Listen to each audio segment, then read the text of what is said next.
The whispers followed her like a persistent shadow, even as Tabitha Caldwell pushed through the swinging doors of the Silver Spurs Saloon.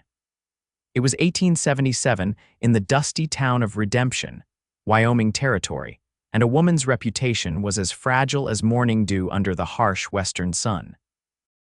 "There she goes," someone muttered as she crossed the wooden floorboards, her skirts swishing softly around her ankles. "Tainted Tabitha." Tabitha kept her chin high, her green eyes fixed straight ahead as she approached the bar. 3 years had passed since Warren Sloane had ridden into town with his silver tongue and fool's gold promises. 3 years since she'd fallen for a married man who'd neglected to mention a wife and children back east. 3 years since the truth had exploded across Redemption like wildfire, leaving her scorched and branded. "Miss Caldwell," the barkeep acknowledged with a curt nod, more courtesy than most showed her these days. "The usual, please, Mr. Phillips." Her voice was soft but steady. At 26, Tabitha had learned to wear her shame like armor, turning judgment into something that merely glanced off her rather than pierced her heart. The whiskey burned as it went down, but Tabitha welcomed the sensation. She'd come to deliver a message to her employer, Mrs. Eleanor Whitman, who owned both the saloon and the millinery shop where Tabitha worked. Few would hire a woman with her reputation, but Eleanor had seen something worth salvaging in the young seamstress who could transform fabric into wearable art. The saloon doors swung open again, bringing with them a gust of autumn air and the imposing figure of a man Tabitha had never seen before. The stranger stood well over 6 feet tall, his broad shoulders tapering to a lean waist. Dust covered his denim pants and the worn leather of his boots, suggesting a long journey. His face remained partially hidden beneath the wide brim of his hat, but she caught the glint of piercing blue eyes as he surveyed the room. The saloon fell quiet as patrons took note of the newcomer. His hand rested casually near the holster on his hip, though his posture suggested wariness rather than aggression. "Nathan Hayes," he announced to the barkeep, his voice deep and resonant. "Here you might have a room to let." "Might do," Phillips replied cautiously. "What brings you to Redemption, Mr. Hayes?" The stranger Nathan removed his hat, revealing thick dark hair and a face weathered by sun and wind. A thin scar traced a line from his right temple to his jaw, telling tales of past conflicts. Despite that, there was something in his expression that spoke more of weariness than wickedness. "Looking for a fresh start," he said simply. "And maybe a man named Warren Sloane." Tabitha's glass slipped from her fingers, shattering on the floor. Whiskey splashed across the hem of her dress as every head in the saloon turned toward her. "Sorry," she murmured, kneeling to gather the larger shards of glass. Nathan Hayes's eyes found hers, and something passed between them, a current of recognition though they'd never met. "Let me help you with that, madam," he said, crouching beside her. "It's fine," Tabitha replied quickly, feeling the weight of judging stares. "I can manage, I insist." His voice lowered. "Warren Sloane, you know him?" Tabitha's hand trembled slightly. "Everyone in Redemption knows of Warren Sloane. But you know him better than most, I'd wager." Her head snapped up, eyes flashing. "Whatever you've heard, I've heard nothing about you, madam," Nathan said quietly. "But I know Sloane, and I know the trail of broken promises he leaves behind." Before Tabitha could respond, Eleanor Whitman appeared at her side, her normally kind face tight with concern. "Tabitha, dear, are you all right?" She turned to Nathan with narrowed eyes. "Sir, if you're looking to cause trouble, no trouble, madam," Nathan assured her, standing to his full height. "Just looking for information." "Warren Sloane isn't in Redemption anymore," Eleanor said firmly. "Left 3 years ago, and good riddance." Nathan's expression darkened. "Any idea where he headed?" "West," Tabitha found herself saying. "He talked about California, gold country." The stranger studied her for a long moment, his eyes unreadable. "Thank you, Miss Caldwell, Tabitha Caldwell, Miss Caldwell," he nodded once. "I appreciate your help."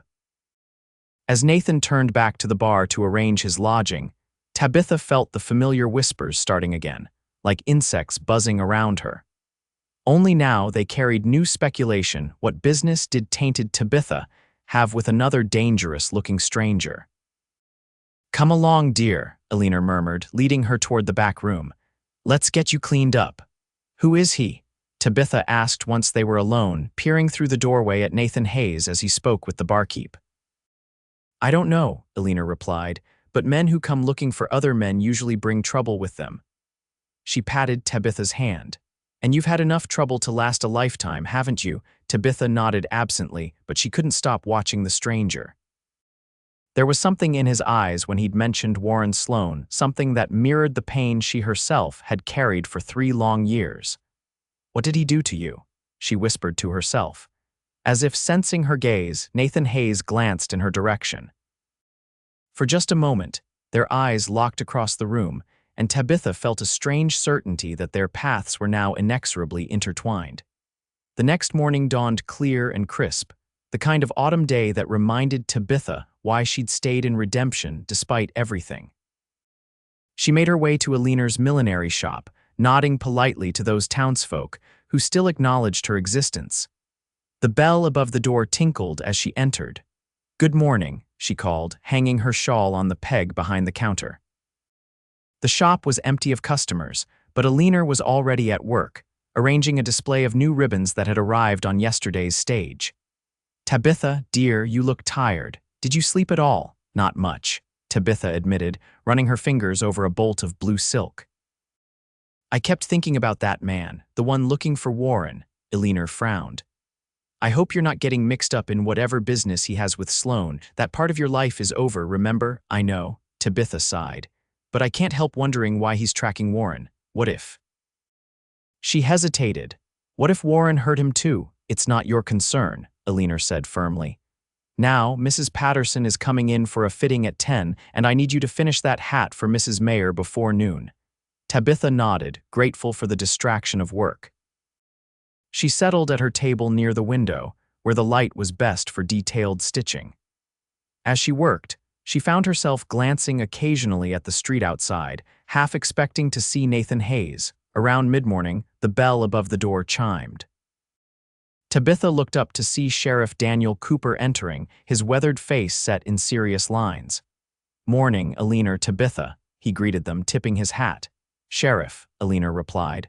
"What brings you to a ladies' hat shop today? Finally getting something pretty for Mrs. Cooper." The sheriff's mouth twitched in a brief smile before returning to its grim line. "Actually, I'm here about that stranger who rode in yesterday, Nathan Hayes." Tabitha's hands stilled on her work. "What about him?" Eleanor asked. "Got a wire from up Montana way," Cooper said, his eyes flicking briefly to Tabitha. "Seems Mr. Hayes used to ride with the law up there, Deputy U.S. Marshal." "Used to?" Tabitha found herself asking. Cooper nodded. "Resigned his badge about a year ago, after his wife was killed." "How dreadful," Eleanor murmured. "But what has this to do with us?" The wire mentioned he's been tracking a man, a swindler and worse. Cooper paused. "Warren Sloane." Tabitha's heart quickened. "What did Warren do to him?" Cooper hesitated, clearly weighing how much to share. "According to what I've been told, Sloane seduced Hayes' sister-in-law after his wife died, cleaned out the family savings, and disappeared. The girl, she took her own life when she discovered she'd been duped." "Dear God," Eleanor whispered. Tabitha felt the blood drain from her face. She'd known Warren was a liar and a cheat, but this was beyond what she'd imagined. "I thought you should know," Cooper continued, "since the two of you had dealings with Sloane when he was here." "Thank you, Sheriff," Eleanor said. "We appreciate the warning." After Cooper left, the shop fell silent. Tabitha stared unseeing at the half-finished hat in her hands. "I was lucky," she finally whispered. Eleanor came to her side, placing a gentle hand on her shoulder. "Yes, you were. And now you understand why you must stay clear of Nathan Hayes and whatever vengeance he seeks." Tabitha nodded, but inside, a resolve was forming. Perhaps it was foolish, perhaps it was dangerous, but she needed to speak with Nathan Hayes. Not just about Warren, but about surviving what Warren had done. The opportunity came sooner than she expected. That afternoon, as she delivered a completed hat to the hotel, she nearly collided with Nathan in the lobby. "Miss Caldwell," he said, steadying her with a hand on her arm. His touch was surprisingly gentle for such a large man. "Mr. Hayes," she took a breath. "I heard about your sister-in-law and your wife." His expression hardened. "Town gossip travels fast. Sheriff Cooper told us," she clarified. He thought we should know given my history with Warren Sloane. Nathan studied her for a long moment. Would you walk with me, Miss Caldwell? I'd like to hear about your experience with Sloane, if you're willing to share it. Every instinct for self-preservation told Tabitha to decline. Association with yet another dangerous man would only feed the whispers that haunted her. But something in Nathan's eyes, pain carefully controlled, rage tempered by discipline, made her nod. "Let me deliver this hat first," she said. "I can meet you by the creek in half an hour. I'll be there." The creek that ran along the eastern edge of Redemption offered one of the few peaceful spots near town. Tabitha found Nathan waiting on a fallen log, staring at the water as it tumbled over smooth stones. "I wasn't sure you'd come," he said as she approached. "Neither was I," she admitted, sitting beside him but maintaining a proper distance. For a while, they simply watched the water in silence. Tabitha found it oddly comforting to be with someone who didn't immediately fill the air with judgment or pity. "How did you meet him?" Nathan finally asked. "Warren," Tabitha sighed. "He came to town claiming to be a businessman looking to invest in the railroad expansion. He was charming, well-dressed, educated. He called me his Western flower." She laughed bitterly. "I was 23 and thought myself too sensible to be fooled, yet I believed every word." "He has a gift for finding exactly what people most want to hear," Nathan said grimly. "When did you discover he was married?" The question was gentle, without accusation. "After 2 months. A letter arrived for him while he was out. I didn't open it, but his wife had written 'with love from your Catherine' and the children on the envelope." Tabitha closed her eyes, remembering. "When I confronted him, he claimed they were estranged, that he was seeking a divorce. I wanted to believe him, but you didn't." I wrote to the return address on the letter. His wife responded, utterly shocked. They had a happy marriage, 3 children. She had no idea he was in Wyoming, thought he was on business in Chicago. Tabitha's hands twisted in her lap. "I showed him her letter, told him to leave Redemption and never return to either of his families. He was gone the next day. Along with $5,000, he'd convinced several townsmen to invest in his non-existent railroad venture." Nathan nodded slowly. "In my sister-in-law's case, he disappeared with her savings, my late wife's jewelry, and my daughter's education fund." Tabitha's head snapped up. "You have a daughter, Clara. She's 6 now." His voice softened. "She lives with my parents in St. Louis. I couldn't. After Rebecca died, I couldn't care for her properly, not with the work I was doing. And now you're tracking Warren instead of being with her." It wasn't a question, and Tabitha immediately regretted her boldness. "I'm sorry, that was presumptuous." "No, you're right." Nathan ran a hand through his hair. "I tell myself it's justice I'm after, not revenge, that I'm protecting other women from his predations, but sometimes I wonder if I'm just running from my grief." His honesty disarmed her. "What will you do when you find him? Bring him to justice." "There are warrants for him in 3 territories now. And if there's no law where you find him," Nathan's jaw tightened. "There's always God's law, Miss Caldwell." The implications of his words hung between them. Tabitha should have been frightened, but instead she felt a strange sense of safety in his presence. "I heard he was headed to the gold fields," she offered. "A place called Sonora. He talked about it often, said he had connections there." "Thank you." Nathan studied her face. "Why are you helping me?" "Because no one else should suffer what we have." She stood, brushing off her skirts. "And because you're the first person in 3 years who's looked at me and seen something other than Warren Sloane's mistake." Their eyes held for a long moment, and Tabitha felt something shift between them, the recognition of shared pain, yes, but also something warmer, something that made her cheeks flush. "I should get back," she said quickly. "Mrs. Whitman will wonder where I've gone." Nathan stood. "May I walk you?" "That wouldn't be wise," Tabitha said softly. "People talk, Mr. Hayes." "Let them," he replied, but nodded in understanding. "Will I see you again before I leave? When do you go?" "Tomorrow, first light." Tabitha hesitated. "The bakery opens at dawn. They make the best biscuits for the trail." A ghost of a smile touched Nathan's lips. "I'm partial to a good biscuit." "Then perhaps I'll see you there," she said, and turned to walk back to town, aware of his eyes following her until she disappeared around the bend. Dawn found Tabitha at Marston's bakery, her heart beating nervously as she waited for Nathan. She told herself she was merely being kind to a traveler, providing information about Warren that might help bring him to justice. Yet she knew there was more to it, an inexplicable pull toward this wounded, honorable man. The bell above the door jingled, and Nathan entered, ducking his head beneath the low doorframe. He'd shaved, she noticed, the sharp line of his jaw now smooth except for the thin scar. Their eyes met, and something warm unfurled in Tabitha's chest. "Good morning, Miss Caldwell," he said, removing his hat. "I see you weren't exaggerating about the biscuits." "Never about something so important," she replied with a small smile, "Mr." Marston eyed them curiously as Nathan ordered a dozen biscuits and 2 cups of coffee. He carried the tray to where Tabitha sat by the window. "You didn't have to buy mine," she protested mildly. "Consider it thanks for the information." Nathan took a seat across from her. "And the company." They sipped their coffee in companionable silence for a moment. Outside, redemption was coming to life, shopkeepers sweeping their storefronts, the blacksmith already at his forge. "I made something for you," Tabitha said suddenly, reaching into her pocket. She withdrew a small leather pouch. "It's not much, just some herbs my grandmother taught me to prepare, for healing if you're injured on the trail." Nathan accepted the pouch, his fingers brushing hers. "That's very thoughtful. There's also this."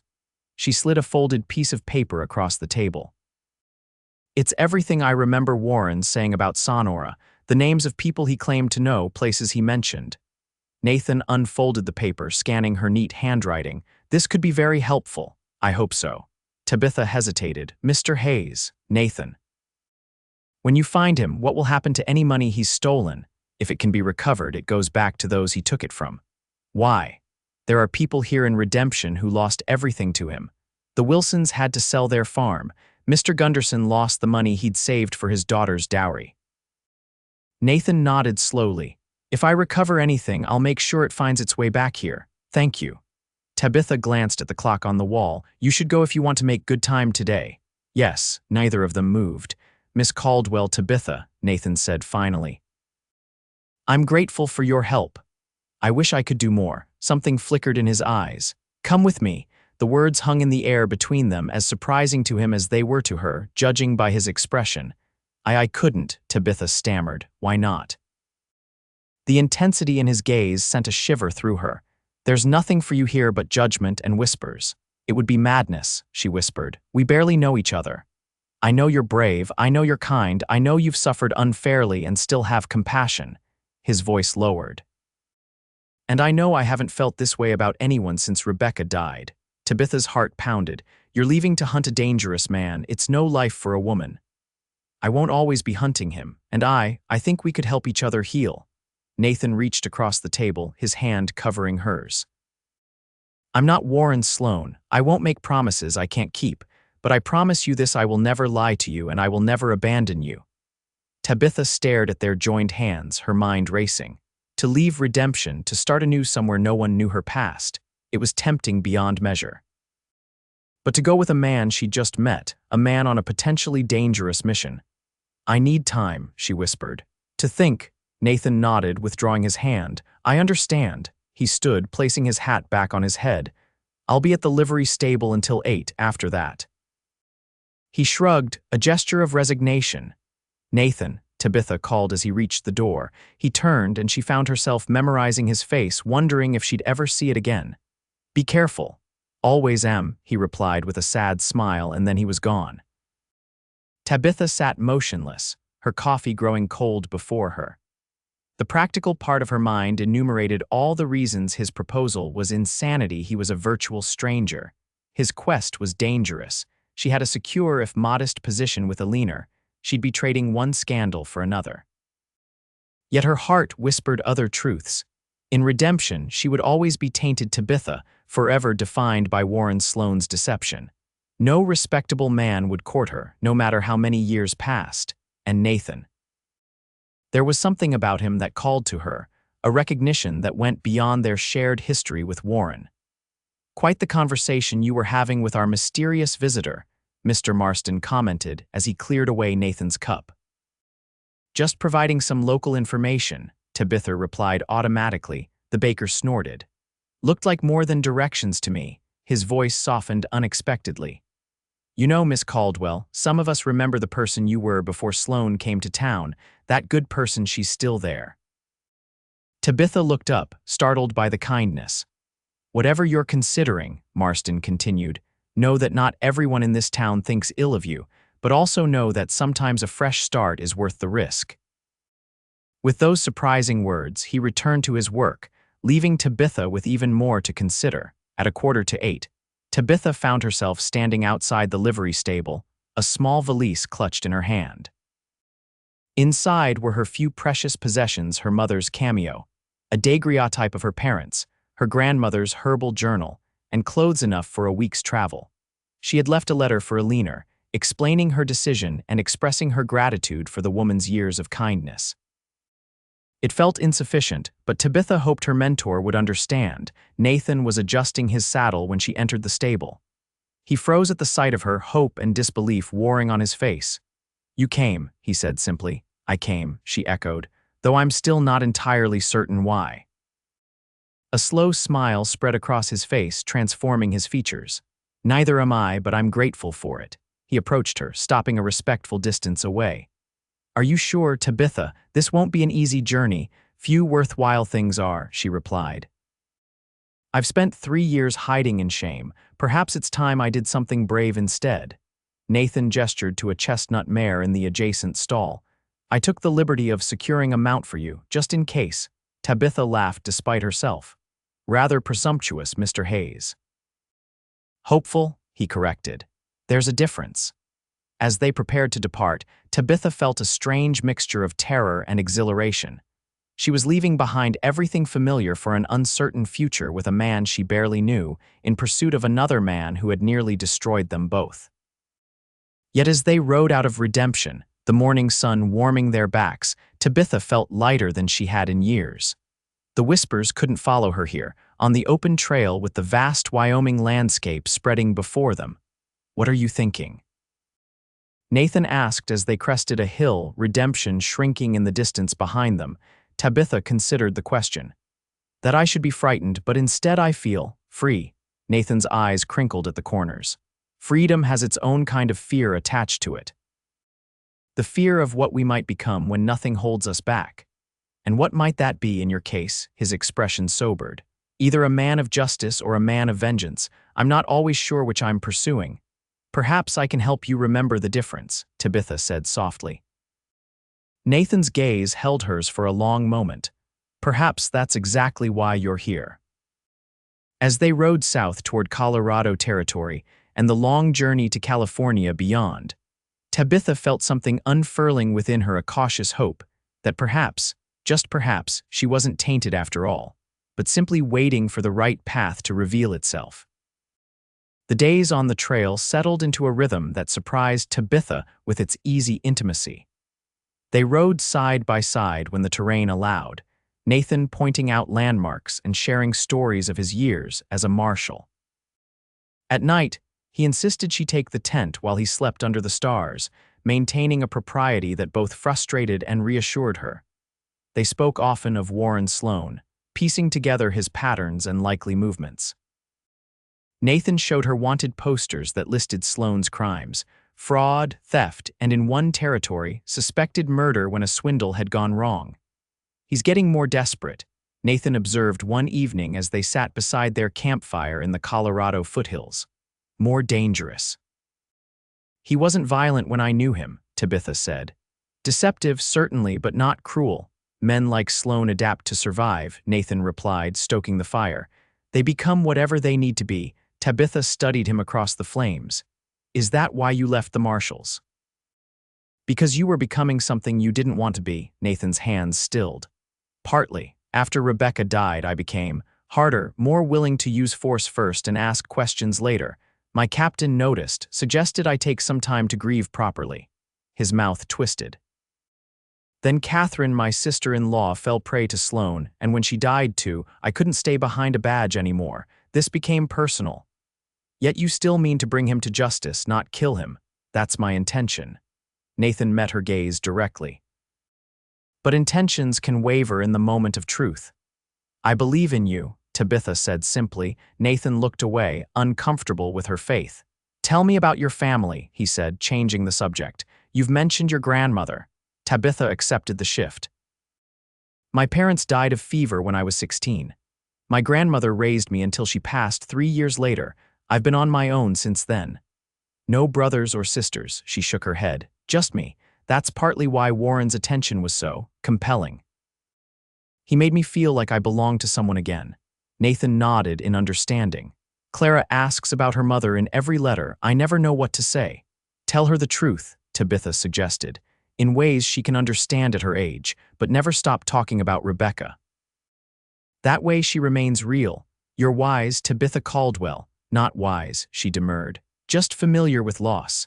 As the fire burned low, Nathan asked the question that had hovered between them. Do you regret coming with me? No, she answered honestly, though I wonder what lies ahead for us. First we find Sloane, Nathan said. After that, he hesitated. After that, I'd like to collect Clara from my parents. She deserves a father who's present. She deserves that very much, Tabitha agreed, her heart warming at his commitment to his daughter. And you? Nathan asked. What do you want after Sloane? Tabitha gazed into the embers. A place where I'm not defined by my past, where I can be judged for who I am, not for one mistake. That sounds like a fine goal, Nathan said softly. One worth pursuing together, perhaps. Their eyes met across the dying fire, and Tabitha felt the now familiar flutter in her chest. Neither spoke further, but something had shifted between them, a tentative acknowledgement of possibilities beyond their shared quest. As Tabitha retired to her tent that night, she realized that for the first time in 3 years, she was thinking more about the future than the past. It was a small miracle, and one she attributed to the steady presence of the man keeping watch outside. Their journey took them through Colorado territory and into New Mexico, following rumors and witness accounts of Sloane's passage. In a small trading post near the Arizona border, they finally struck gold a store owner who remembered Sloane clearly. Came through about 2 months back, the man told them, chewing on a piece of straw. Called himself Caldwell then. Tabitha started at the use of her surname. Nathan's hand found her shoulder, a silent gesture of support. Said he was headed to Sonora like you thought, the shopkeeper continued. But mentioned stopping in Tucson first. Had business there, he said. What kind of business? Nathan asked. The man shrugged. Didn't say, but he was flush with cash, buying rounds for everyone at the saloon. Was he alone? Tabitha inquired. Had a woman with him.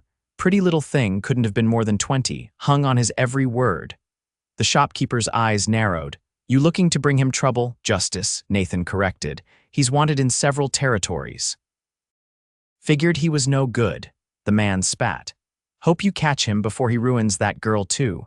As they rode toward Tucson, Tabitha was quieter than usual, troubled by thoughts of Sloane's latest victim. We'll find her too, Nathan assured her, reading her mood. Help her understand what he really is. If we're not too late, Tabitha murmured. I was lucky I discovered the truth before he disappeared with everything I had. This poor girl, we'll do what we can, Nathan promised. That's all anyone can do. They reached Tucson a week later, a growing settlement that served as both a military post and a commercial hub for the territory. Here, their search became more methodical, visiting hotels, saloons, and businesses where Sloane might have left an impression. It was in the third saloon, a relatively upscale establishment called the Territorial, that they found someone who recognized Sloane's description. Warren James, the bartender corrected when they used the name Sloane, regular customer for about 3 weeks, always had a pretty blonde on his arm. Where can we find him? Nathan asked, sliding a coin across the counter. That's the thing, the bartender leaned closer. They left suddenly, maybe 2 weeks ago. Some men came looking for him, rough types. There was nearly a fight right here until James slipped out the back. Haven't seen him since. These men, Nathan pressed. Who were they? Don't know their names. One had a scar like a crescent moon under his left eye. Mean-looking bunch, said James owed them money. Nathan frowned. Sounds like Sloane's getting in deeper than usual. Do you know where he went? Tabitha asked. The bartender hesitated. Not supposed to say. He paid me good money to keep quiet if anyone came asking. Nathan placed another coin on the bar.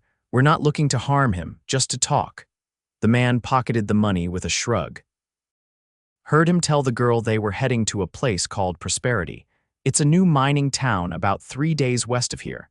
Said he had a claim there that was going to make them rich. Tabitha and Nathan exchanged glances.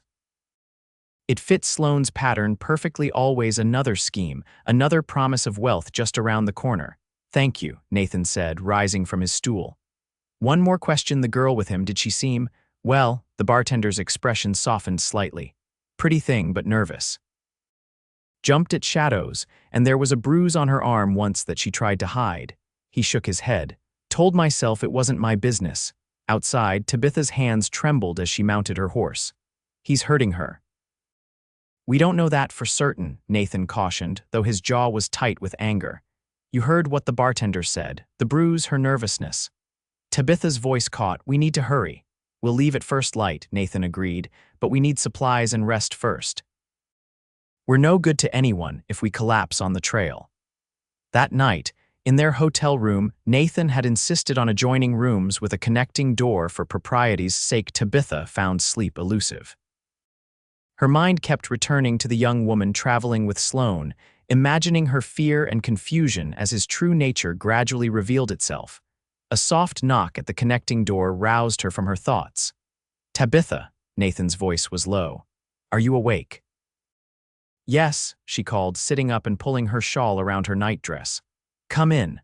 The door opened, and Nathan stood there, still fully dressed though he'd removed his boots. I heard you pacing, he explained. Thought you might want company. I can't stop thinking about her, Tabitha admitted. What was your sister-in-law's name? Catherine. Nathan sat in the chair by the window, keeping a respectful distance from the bed. Catherine Williams, she was 22. Tell me about her. Nathan sighed, running a hand through his hair. She was luminous, always smiling even after Rebecca died. She helped me care for Clara, moved in with us when I couldn't manage alone. His voice roughened. She deserved better than what happened to her. It wasn't your fault, Tabitha said gently. I should have seen what Sloane was. Should have protected her. We can't always protect those we love from their own hearts. Tabitha twisted her hands in her lap. That's why I blamed myself for so long. I thought I should have known better, should have seen through Warren's lies. And now I understand that shame is a prison of our own making, she said slowly. Warren's actions were his responsibility, not mine, just as Catherine's choices were hers, not yours. Nathan was silent for a long moment. You've come further in your healing than I have in mine. Perhaps, Tabitha acknowledged. Or perhaps it's easier to see clearly when looking at someone else's pain rather than our own. Their conversation continued deep into the night, moving from grief to smaller, lighter topics: favorite books, childhood memories, dreams deferred. It was the most intimate exchange they'd shared, not in physical proximity but in the truths they revealed to each other. As dawn approached, Nathan finally stood to return to his room. At the door, he paused. Tabitha, he said, his voice husky with fatigue and emotion. Whatever happens in Prosperity, I want you to know that these weeks with you have been healing. Thank you for that. Before she could respond, he was gone, the connecting door closing softly behind him. Tabitha touched her fingers to her lips, surprised to find them curved in a smile despite her worries. For the first time since Warren Sloane had entered her life, she felt truly worthy of affection, not as a conquest or a convenience, but as a woman of substance and value. It was a revelation that carried her into a peaceful sleep, however brief. The journey to Prosperity proved more arduous than anticipated. A sudden desert storm forced them to seek shelter for a full day, and the terrain grew increasingly rugged as they approached the foothills where the new mining town had been established.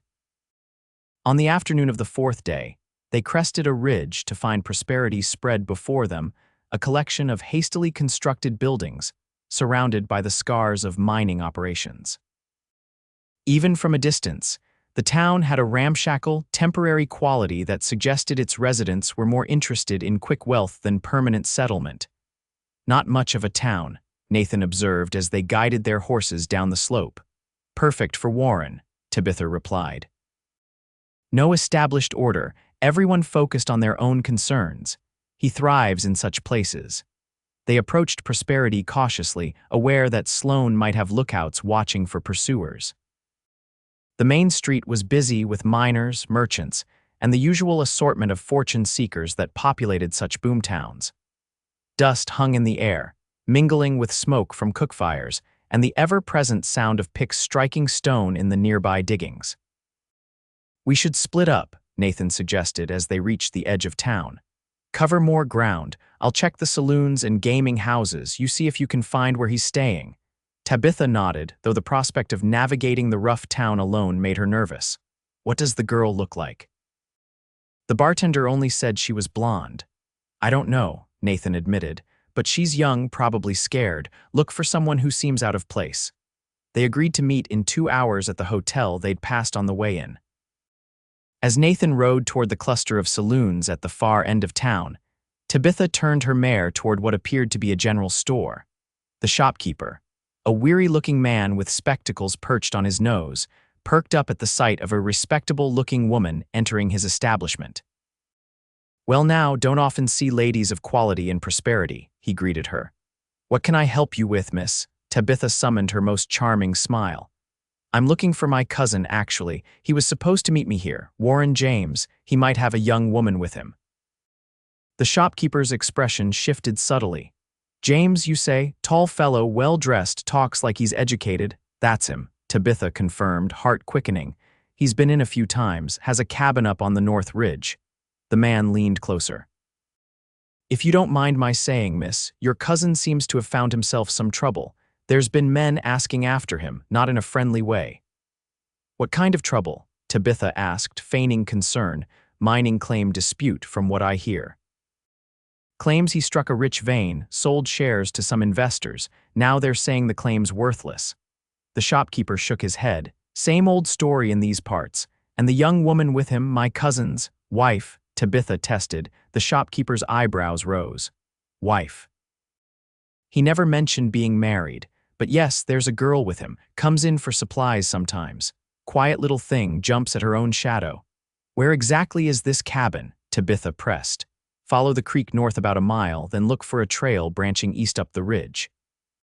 "Can't miss it, only decent structure up that way." He studied her curiously. "If you're really his cousin, why don't you know where he lives?" "Family disagreement," Tabitha improvised. "But now there's been a death in the family. I need to find him urgently." The man seemed satisfied with this explanation. "Well, good luck to you, miss, and be careful up there. Your cousin doesn't strike me as the sentimental type." With directions in hand, Tabitha hurried to meet Nathan at the hotel. She found him already waiting, his expression grim. "You found something," she said, not a question. Nathan nodded.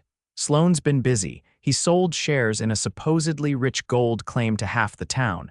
Now people are getting suspicious, demanding to see results." He glanced around before continuing in a lower voice. "And there's worse.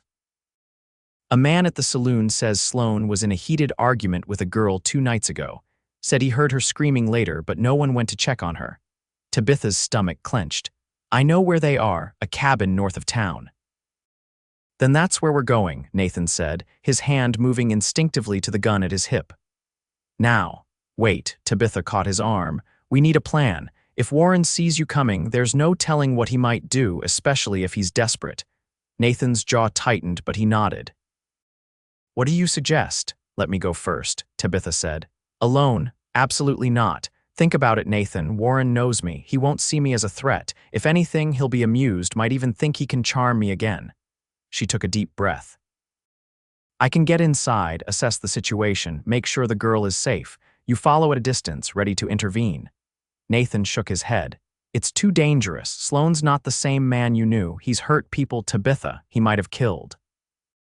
"Which is exactly why we need to be careful," she insisted. "If you storm in with a gun, someone could get hurt, possibly the very person we're trying to save." They argued for several minutes, but eventually, Nathan reluctantly agreed to Tabitha's plan, with modifications. He would follow her to within sight of the cabin, position himself where he could observe, and intervene at the first sign of trouble. As they rode out of Prosperity toward the North Ridge, Tabitha fought to control her growing anxiety. She was about to face the man who had deceived her, humiliated her, and left her reputation in tatters. The man whose actions had defined the last 3 years of her life. "You don't have to do this," Nathan said as they neared the creek the shopkeeper had mentioned. "We can find another way." Tabitha shook her head. "I need to do this, not just for that poor girl, but for myself, for Catherine, for all the women he's hurt." Nathan studied her face, then nodded once. "You're a remarkable woman, Tabitha Caldwell." The compliment warmed her despite her nerves. "Let's hope Warren finds me unremarkable enough not to suspect anything." They followed the creek until they spotted the trail leading up the ridge. As they'd agreed, Nathan dismounted in a copse of trees while Tabitha continued alone. The trail wound upward through scrubby vegetation until it opened onto a small plateau where a surprisingly well-built cabin stood. Smoke rose from the chimney, indicating someone was home. Tabitha took a deep breath, straightened her shoulders, and rode forward. Before she could dismount, the cabin door opened and a young woman stepped out. She was indeed blonde and pretty, though her face was drawn with worry. When she saw Tabitha, she froze, one hand going to her throat. "Hello," Tabitha called, keeping her voice friendly. "I'm looking for Warren James." The girl said nothing, her eyes wide with what looked like fear. "It's all right," Tabitha continued, dismounting slowly. "I'm an old friend." Before the girl could respond, a familiar figure appeared in the doorway behind her. Tabitha's heart skipped as she found herself face to face with Warren Sloane after 3 long years. He'd aged, she noted. The boyish charm had hardened into something more calculating, and a scar bisected one eyebrow that hadn't been there before. But the smile that spread across his face was exactly as she remembered, confident, slightly mocking, utterly self-assured. "Tabitha Caldwell," he drawled, genuine surprise in his voice. "Now this is unexpected." "Hello, Warren," she replied, amazed at how steady her voice sounded. He stepped forward, one hand casually gripping the young woman's arm. "Darling, this is an old friend from Wyoming. Tabitha, meet my wife, Emma." The girl looked startled at the introduction, confirming Tabitha's suspicion that wife was just another of Warren's lies. "Your wife," Tabitha repeated, allowing disbelief to color her tone. "How interesting, considering you were already married when we met." Warren's smile tightened. "Ancient history, my dear. Catherine and I divorced years ago." "Really, that's not what U.S. Marshal Hayes believes." Something flickered in Warren's eyes, a flash of calculation, quickly masked. "You've been talking to lawmen about me. I'm wounded, Tabitha, after everything we shared. After everything you stole, you mean?" Tabitha took a step closer, noting how Emma shrank back. "Your game hasn't changed, has it, Warren? Just the players." Warren's charm vanished like morning mist. "What do you want, Tabitha? Money? Revenge? Because I assure you I have neither to spare at the moment." "I want to speak with Emma," Tabitha said firmly. "Alone, that's not going to happen." Warren's hand slid toward his waistband, where Tabitha glimpsed the butt of a pistol. "It's either that," she said evenly, "or you can speak with Marshal Hayes directly. He's very eager to discuss Catherine Williams with you." Warren paled slightly at the name. "Catherine killed herself." "I had nothing to do with that. After you stole her family's money and disappeared," Tabitha countered. "Just like you did in Redemption, just like you're planning to do here when your mining scheme falls apart." A tense silence fell. Emma looked between them, confusion and fear evident on her face. "Warren," she finally whispered. "What is she talking about?" "Nothing, darling," Warren said dismissively. "Just an old misunderstanding." "It's not a misunderstanding when you have warrants in 3 territories," Tabitha said, addressing Emma directly. "It's not a misunderstanding when a young woman takes her own life because of your deception." "Stop it," Warren snapped, his charm completely gone now. "Emma, go inside." "Don't," Tabitha urged. "Listen to me first. Whatever he's promised you, whatever future he's painted, it's a lie. I know because he did the same to me, and to others before and after me." Emma's eyes filled with tears. "Is it true," she asked Warren, "about the other women?" "About being wanted by the law? Of course not," Warren scoffed, but his eyes darted toward the tree line, calculating escape routes. "She's just jealous, can't accept that I've moved on." "I followed you from Missouri," Emma said, her voice strengthening. "Left my family because you said we'd be married as soon as we reached California, but we've been here for weeks, and now there's men in town saying you cheated them." "Enough," Warren suddenly pulled Emma against him, drawing his pistol. This has gone far enough. Tabitha's blood froze as Warren pressed the gun to Emma's side. Let her go, Warren. She has nothing to do with this. On the contrary, he snarled, she has everything to do with it. Emma's father is quite wealthy, you see. He'll pay handsomely to get his precious daughter back safely. Or he would have if you hadn't interfered. You're holding her for ransom. Tabitha was horrified. Warren, this isn't fraud anymore, it's kidnapping. Desperate times, he replied with a shrug. Now, where is this marshal you mentioned? Is he really here, or was that a bluff? Before Tabitha could answer, the sharp report of a rifle cracked through the air. Warren jerked as the bullet splintered the doorframe inches from his head. That would be him, Tabitha said quietly, and his aim only gets better with the second shot. Drop the gun, Sloane, Nathan's voice called from the tree line. It's over. Warren's eyes darted frantically between Tabitha and the direction of Nathan's voice. For a moment, Tabitha thought he might surrender. Then his expression hardened and he began backing into the cabin, dragging Emma with him. Stay back, he shouted. Or she dies first. Warren, don't be a fool, Tabitha pleaded. You can't escape, not this time. Watch me, he hissed, disappearing into the cabin with Emma. Nathan materialized at Tabitha's side, rifle in hand. Are you all right? Yes, but Emma, I know, we need to get her out safely. Nathan studied the cabin. There must be a back way out. He'll try to reach the horses I saw tethered behind the structure. What do we do? I'll circle around, cut off his escape. You stay here, keep him talking if he shows himself again. Before Tabitha could protest, Nathan was gone, moving silently through the underbrush toward the rear of the cabin. She stood alone, heart pounding, praying that Warren wouldn't harm Emma in his desperation. Minutes stretched like hours. Tabitha strained to hear any sound from inside the cabin, a voice, a struggle, anything that might indicate what was happening. The silence was worse than any noise could have been. Suddenly, a crash from inside the cabin was followed by Emma's scream. Tabitha started forward instinctively, then froze as Warren appeared in the doorway, his arm locked around Emma's throat, his pistol pressed to her temple. Call off your marshal, he demanded, wild-eyed. Tell him to throw down his weapon and show himself, or I swear I'll kill her. Warren, please, Tabitha said, raising her hands placatingly. This isn't you. You've never hurt anyone physically before. People change, he spat. 3 years being hunted will do that to a man. It doesn't have to end this way, she insisted. Let Emma go, surrender peacefully. It will go better for you at trial. Warren's laugh was bitter. Trial? We both know I'll hang for what happened to that man in Montana. What man? Tabitha asked, trying to keep him talking while her eyes searched for any sign of Nathan. A complication, Warren said dismissively. Someone who wouldn't take no for an answer when his investment went bad. His grip on Emma tightened. Now stop stalling and call your marshal. A movement behind Warren caught Tabitha's eye. Nathan, positioned at the corner of the cabin, his rifle raised. He needed Warren to turn slightly, to present a clean shot that wouldn't endanger Emma. He's not my marshal, Tabitha said, taking a small step to her right, hoping Warren would turn to track her movement. But he is Catherine Williams's brother-in-law, Warren stiffened. What? Nathan Hayes, Tabitha continued, taking another small step. His wife Rebecca was Catherine's sister. He's been tracking you since Catherine died.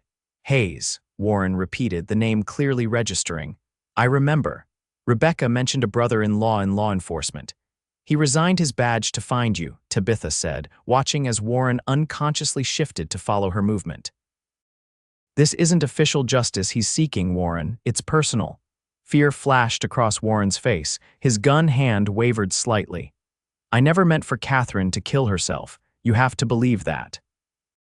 I believe you never mean for any of the consequences of your actions, Tabitha replied honestly.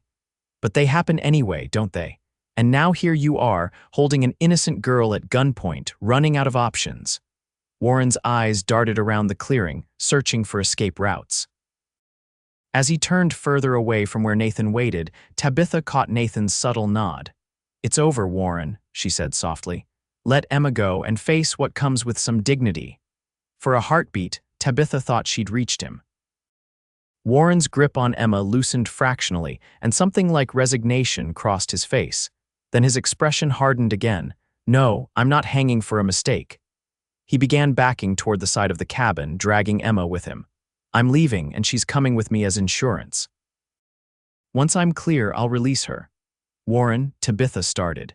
Enough talking, he shouted.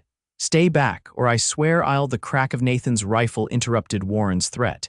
He staggered as the bullet struck his shoulder, his gun hand dropping reflexively. Emma tore free from his grasp, running toward Tabitha, who quickly pulled her aside. Warren fell to his knees, clutching his bleeding shoulder. His pistol lay in the dirt several feet away. Nathan emerged from the side of the cabin, rifle trained on Warren. Don't move, Sloane. Warren looked up, his face a mask of pain and hatred. Hayes, he said through gritted teeth. Should have known Catherine's family wouldn't let it go. You're under arrest for fraud, theft, kidnapping, and suspicion of murder, Nathan said formally. There'll be no more running. As Nathan secured Warren with rope from his saddlebag, Tabitha comforted the trembling Emma, who collapsed in her arms sobbing. It's over, Tabitha whispered, stroking the girl's hair. You're safe now, we'll get you home to your family. He said he loved me, Emma choked out. Said we'd be married in California, have a beautiful home. I know, Tabitha said gently. I believed him too once. Emma pulled back, wiping her tears. You were like me, one of his victims. Yes, Tabitha smiled sadly. That's how I knew what to look for, and that's how I found you. Later, as they made their way back to Prosperity with Warren securely bound on his own horse, Emma rode beside Tabitha, asking quiet questions about Warren's deceptions and how Tabitha had recovered from them. The hardest part was the shame, Tabitha admitted. Feeling foolish for being deceived, bearing the judgment of others who thought I should have known better. That's how I feel now, Emma said softly, like I should have seen through him. Men like Warren are skilled at finding exactly what we most want to believe, Tabitha told her. The fault lies with him, not with those who trusted him. Ahead of them, Nathan led Warren's horse, his back straight and shoulders set with grim purpose. The quest that had consumed him for so long was finally complete, yet Tabitha wondered if he felt the resolution he'd sought. In Prosperity, Nathan delivered Warren to the local sheriff with documentation of the warrants against him. Arrangements were made to transport the prisoner to the territorial capital for trial, while Emma sent a telegraph to her father in Missouri. That night, in the small hotel that was Prosperity's one concession to comfort, Tabitha sat with Nathan on the porch, watching the stars emerge above the rugged landscape. What happens now? She asked after a long silence. Nathan turned to her, his face softened in the lamplight. I escort Sloane to the Capitol, testify at his trial, make sure he faces justice for Catherine. He hesitated. And then I go to St. Louis to get Clara.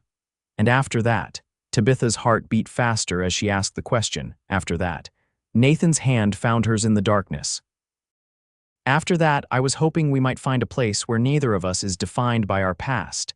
A fresh start, as you said. Together, Tabitha whispered. If you'll have me.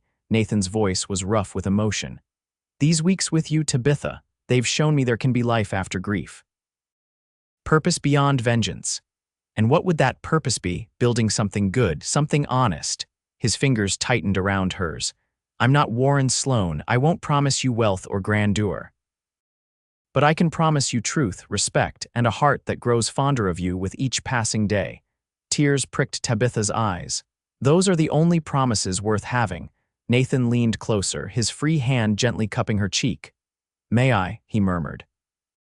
Tabitha nodded, and as his lips met hers, she felt the last remnants of Warren Sloane's taint falling away.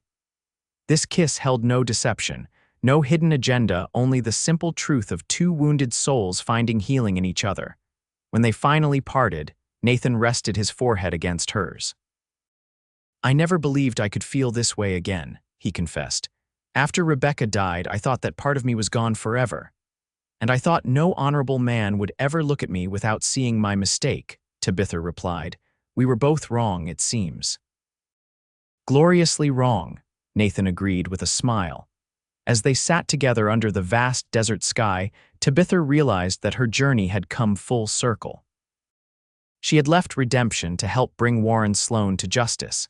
But in doing so, she had found her own redemption not in the opinions of others, but in the courage to believe herself worthy of love again.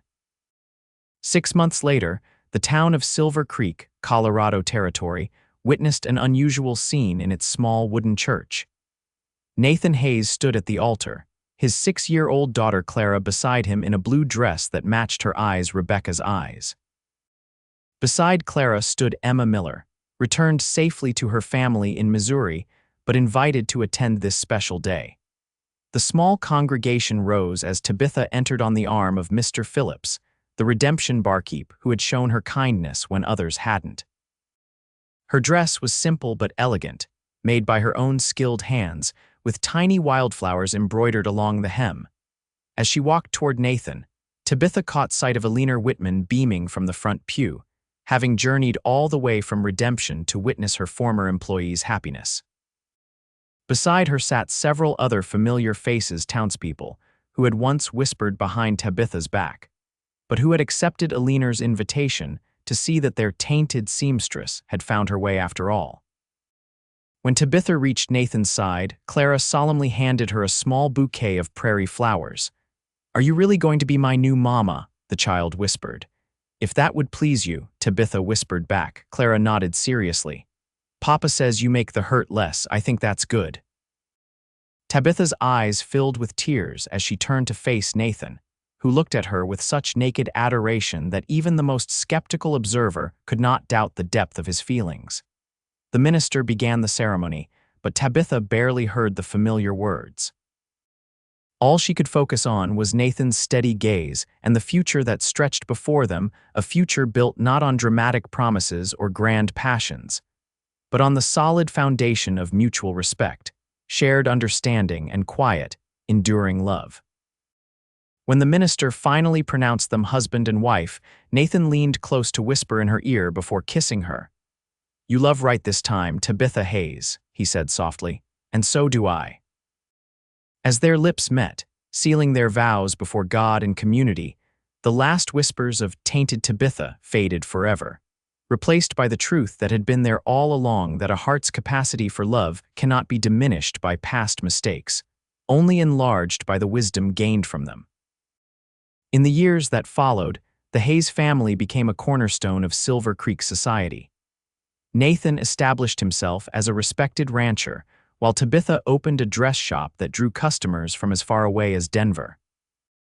Clara grew into a confident young woman with her mother's artistic talent and her father's sense of justice. They added to their family first a son they named Philip, after the kind barkeep from Redemption, then twin girls, Eleanor and Catherine, named for the women whose kindness and memory had shaped their parents' journey. Warren Sloane was convicted of his crimes and sentenced to 20 years in territorial prison. Tabitha visited him once, not out of sentimentality, but to close that chapter of her life definitively. She found him diminished, his charm curdled into bitterness, unable to comprehend how the woman he had once deceived could now look at him with pity rather than pain. "I hope you find peace, Warren," she told him as she left. "Everyone deserves that chance." On their 10th wedding anniversary, Nathan presented Tabitha with a journal bound in soft leather. Inside, he had written a single line on the first page. "Here begins the story of Tabitha Hayes, who taught me that love is not about who you once were, but who you choose to become together." That night, as they sat on the porch of their ranch house watching the sunset paint the Colorado sky in shades of gold and crimson, Tabitha rested her head on her husband's shoulder. "Do you ever think about how differently our lives might have gone?" she asked. If Warren hadn't come to Redemption, if Catherine hadn't met him, Nathan was quiet for a moment, his arm tightening around her. "I believe we would have found each other somehow," he finally said. "Some souls are meant to heal together." Tabitha smiled, thinking of the long, winding path that had brought them to this moment, a path marked by pain and loss, yes, but also by courage, growth, and ultimately, redemption. "She loves right this time," she murmured, echoing Nathan's words from their wedding day. "We both do," he replied, kissing her temple, "and that's a truth no one can taint." As night fell over their home, bringing with it the sound of their children's laughter from inside and the distant lowing of cattle in the fields beyond, Tabitha Hayes understood that the most profound love stories weren't those of instant passion or dramatic rescue, but of two people who had walked through fire separately and emerged ready to build something fireproof together. In the end, her reputation hadn't been restored, it had been rendered irrelevant by the life she and Nathan had created, a life too rich with joy and purpose to be defined by the judgments of others. And in that, Tabitha had found a freedom far more precious than merely being forgiven, the freedom of being truly known, truly accepted, and truly loved.